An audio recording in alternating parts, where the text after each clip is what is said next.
अपनी सीरीज़ के next video में हम देखेंगे कि भारत का जो डिफेंस रिसर्च बजट है ये कंटिन्यूसली डिक्लाइन होता चला जा रहा है, जो कि हमारे डिफेंस फोर्सेस के लिए सही नहीं है।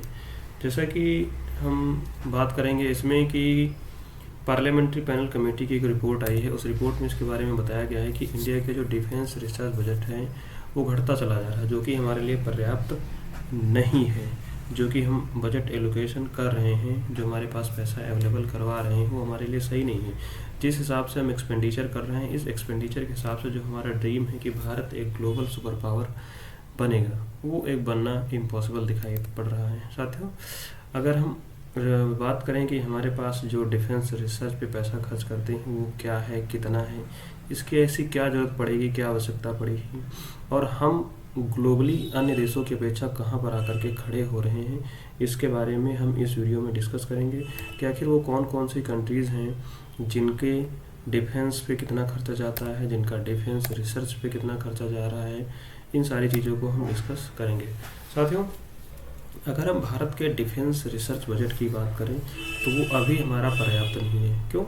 क्योंकि बात यह है कि जिस हिसाब से हम अपना 76 के आसपास 80 बिलियन डॉलर के आसपास जो एक्सपेंडिचर करते हैं, इसका एक ज़्यादा से ज़्यादा पोर्शन जो हमारा है सैलरी पेंशन्स में चला जाता है, जो कि बची हुई अमाउंट को हम जो डिफेंस फोर्सेस को एलोकेट करते हैं कि हमारे लिए पर्याप्त नहीं है। एटलीस्ट अभी के लिए हमारे पास कम से कम 100 बिलियन डॉलर के आसपास का बजट होना चाहिए, जिससे कि हम अपने डिफेंस फोर्सेस को मैनेज कर सकते हैं। साथियों, अगर हम बात करें कि Stockholm international peace research institute की ग्लोबली कौन कौन सी कंट्रीज अपने जीडीपी का कितने परसेंट हिस्सा खर्च करती है, अगर हम बात करें यूनाइटेड स्टेट कि वो अपनी जीडीपी का 3.5% खर्च करता है, जो कि 877 बिलियन डॉलर का है। बात समझ पा रहे हैं आप? यानी कि ग्लोबल खर्चे का वो केवल 39% अकेला संभालता है। उसके बाद चाइना देख सकते हैं 300 बिलियन के आसपास, रसिया मान के 86 बिलियन के आसपास, और इंडिया 81 बिलियन डॉलर का जो हमारा बजट है, इसमें कई और सारे हमारे बजट के जो एक्सपेंडिचर्स हैं उनको इंक्लूड करके मिलाया गया, यानी 4-5 बिलियन प्लस किया गया। फिर उसके बाद आप देख सकते हैं सऊदी अरब, यूनाइटेड स्टेट्स हैं, इस तरह की यूनाइटेड किंगडम है, इस तरीके की कंट्रीज़ आपकी हैं। लेकिन यहाँ पर मुद्दा ये है कि जो हम टॉप 4th कंट्री में लिस्ट में आते हैं वो सही है, लेकिन हमारे लिस्ट के नीचे जो कंट्रीज़ हैं, जो इंडिया के नीचे के कंट्रीज़ हैं, जैसे कि जापान हो गया, फ्रांस हो गया, जर्मनी, यूनाइटेड किंगडम हो गया, साउथ कोरिया हो गई, ये कंट्रीज़ अपने रिसर्च एंड डेवलपमेंट पर ज़्यादा पैसा खर्च कर रही हैं।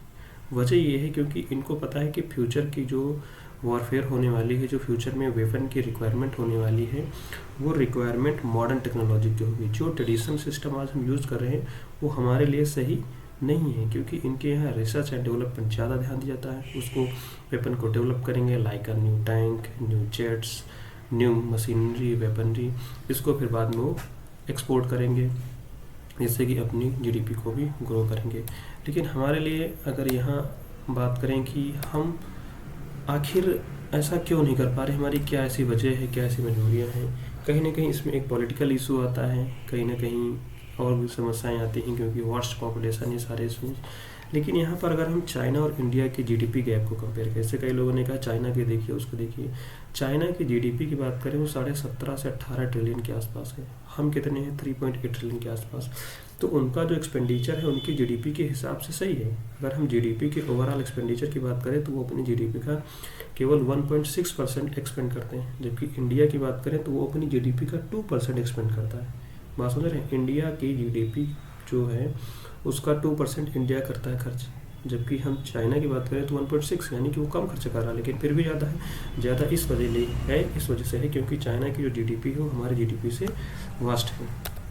साथियों, अगर हम बात करें कि न्यू टेक्नोलॉजी के लिए, फॉर एग्जांपल मैंने कहा इंडिया एक तेजस फाइटर जेट बना रहा, ठीक है, तेजस फाइटर जेट हम बना लिए, सब कुछ है, लेकिन प्रॉब्लम क्या आ रही, आज भी हमारा तेजस जेट है जो खुद का स्वयं का इंजन नहीं उसमें यूज करता है, वो आज भी डिपेंडेंट किसके ऊपर है, हमारे यूनाइटेड स्टेट ऑफ अमेरिका के इंजन्स पर। F41 इंजन जो हम यूज़ करते हैं उसको इसमें लगाया गया है। बात यहाँ पर आ गई किसकी, रिसर्च एंड डेवलपमेंट की। अगर आज हमारी R&D इतनी डेवलप होती तो शायद हमें अपने फाइटर जेट को इंडिजिनली पूरी तरीके से डेवलप कर लिए होते। तो आप समझ सकते हैं कि R&D का कितना बड़ा रोल है, कि रिसर्च एंड डेवलपमेंट का डिफेंस फोर्सेस के डेवलपमेंट या अदर टेक्नोलॉजीज के डेवलपमेंट में कितना ज़्यादा योगदान है। अगर हम बात करें कि पार्लियामेंट्री पैनल कमेटी ने हमें कौन कौन से वो सजेशंस दिए, तो पार्लियामेंट्री पैनल कमेटी का जो सजेशन का पहला पॉइंट आया है, उसने कहा कि पहली बात तो R&D यानी रिसर्च एंड डेवलपमेंट, DRDO, इस तरीके के जो हमारे मेन इंस्टीट्यूशंस हैं, इनके लिए एक सेपरेट ग्रांट्स इश्यू किए जाए, इनके लिए एक अलग से पैसे का एलोकेशन किया जाए। ये जहाँ तक सही भी है, अगर अलग से एलोकेशन करेंगे तो अपनी अच्छी तरीके से, एक प्रभावी तरीके से अपने काम को अंजाम दे सकेंगे, फिर ये डिफेंस बजट पर निर्भर नहीं रहेंगे। और दूसरी चीज़ ये है कि आप सोच सकते हैं कि जो भारत का रिसर्च पे खर्चा जाता है वो अपनी डिफेंस बजट का केवल 1% अगर हम कहना चाहें तो वो भी नहीं है, यानी कि defence research and development less than 1%, यानी कि हमारे स्पेंडिंग का 1% से भी कम है। अगर हम यूनाइटेड स्टेट की बात करें, चाइना की बात करें, तो सबसे ज़्यादा यहाँ हम बात करें यूनाइटेड स्टेट की, उसका एक्सपेंडिचर हमारा कितना है, 12% के आसपास है। चाइना का कितना है, 20% की मान के चल, चाइना का यहाँ पर तो सबसे ज़्यादा हो गया एक्सपेंडिचर। और हम आज कहाँ खड़े हैं, आप खुद ही देख सकते हैं हम कहाँ पर खड़े हैं कि 1% से भी कम है। अगर हम 1% से भी कम है तो रिसर्च एंड न्यू टेक्नोलॉजीज़ को हम कैसे डेवलप करेंगे, ये हमारे लिए एक चिंतनीय विषय है। साथियों, आप लिस्ट में देख सकते हैं कि वो कौन कौन सी कंट्रीज हैं। सबसे ज़्यादा रिसर्च एंड डेवलपमेंट कौन खर्च करता है, इजराइल, 5.44%, यानी कि आज भी आप देखे होंगे जैसे कि इजराइल हमास का वार चल रहा, आयरन डोम एयर डिफेंस सिस्टम, इस तरीके से न जाने वो कौन कौन से एयर डिफेंस सिस्टम है। और इजराइल के टेक्नोलॉजी के बारे में तो आपको पता ही, कहना ही नहीं, ग्लोबली फेमस है। यहाँ तक कि United state of America Israel के वेपन्स को खरीदता है। कोरिया 4.8, स्वीडन 3.8, और हम इस लिस्ट में कहीं आसपास हैं ही नहीं। यूनाइटेड स्टेट अपनी GDP का 3.45%, यानी कि ये लोग अपनी GDP का 3.5% खर्च कर रहे हैं और हम कितना कर रहे हैं, 1% से कम। कैसे पॉसिबल हो पाएगा। अगर हम पार्लियामेंट्री पैनल की जो रिपोर्ट आई थी, उस रिपोर्ट में अगर हम DRDO की बात करें कि DRDO का डिफेंस बजट पे किस तरीके से इफेक्ट पड़ा है, अगर हम बात करें 2010-11 के आसपास तो हमारा 10,000 के आसपास था और करंट टाइम में 23,000 के आसपास हो गया है, लेकिन ये घटा हुआ है। DRDO हमारी एक महत्वपूर्ण संस्था है, इसने बहुत कुछ हमारे देश को दिया है और आज इसको जिस तरीके से इग्नोर किया जाता है वो हमारे बिल्कुल भी सही नहीं लग रहा है। ठीक, क्योंकि DRDO को अब देखा जाए तो कहीं ना कहीं निगेटिव सेंटिमेंट्स मैं नहीं कहना चाह रहा हूँ निगेटिव सेंटिमेंट, बट जो एक सेंस क्रिएट किया जा रहा है वो सही नहीं है। आप उसको जब पैसा नहीं देंगे, एक्सपेरिमेंट नहीं कर पाएगा तो कहाँ से नई वेपन नहीं बनाएगा, फिर आप उसको कहेंगे कि काम नहीं कर पा रही इंस्टीट्यूशन हमारी। 2011-12 में 6.59% था, 2012-13 में 5.5% से भी कम था और 2013-14 में उससे भी ज़्यादा कम हो गया। 2014-15 में उन्होंने बढ़ाया थोड़ा सा, फिर 2015-16 में घटा दिया बजट को, फिर 2019-20 में उन्होंने बढ़ाया, फिर उसके बाद ये कंटिन्यूसली घटना स्टार्ट हो गया। यानी कि 2019-20 के बाद ये जो हमारा DRDO का एक्सपेंडिचर था उसको कम करना स्टार्ट कर दिए। अब आप खुद ही सोच सकते हैं जो हमारा DRDO है, मेन इंस्टीट्यूशन है, आज वहीं अगर पैसे के लिए तरसेगा तो वो नए नए वेपन्स, नई नई वेपनरी कहाँ से बनाएगा। फिर हम कहेंगे हमारे देश के जो इंस्टीट्यूशंस हैं वो काम नहीं कर रहे हैं।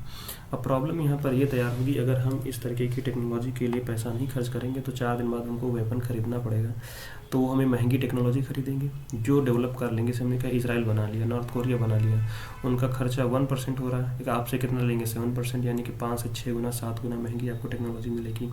इसलिए रिसर्च एंड डेवलपमेंट के लिए हमको बजट पर ध्यान देना पड़ेगा। जैसे कि पार्लियामेंट्री कमेटी ने पिछले साल भी इसके बारे में कहा था, अब की बार की बात नहीं है, पिछले साल भी इसके बारे में जिक्र किया कि we need to increase the defence and research development budget, but आज भी ये सुनने को मिल रहा है। ठीक, देखते हैं क्या होता है। लेकिन साथियों, एक जैसे कि मुद्दा बहुत अच्छा हमारे सामने आया है कि इंडिया का 2027 के आसपास जो बजट होगा वो 112 बिलियन डॉलर का, जैसे कि हमने अभी डिस्कस किया पिछली स्लाइड्स में कि 100 बिलियन के आसपास होना चाहिए, लेकिन 112 बिलियन ये 24, 25, 26 तक अगर हो जाए तो बहुत ही अच्छा रहेगा। लेकिन ये भी देखना होगा कि इसका कौन सा हिस्सा कहाँ पर जाता है। 112 बिलियन डॉलर अचानक बढ़ने की वजह ये है क्योंकि इंडिया की जो GDP है शायद ये 2025-26 के आसपास 5 ट्रिलियन के आसपास हो जाए, जिससे कि ज़्यादा हमारे पास टैक्स कलेक्शन होगा और टैक्स कलेक्शन आएगा तो हम अपने पैसे को अपने डिफेंस पर भी खर्च कर सकते हैं।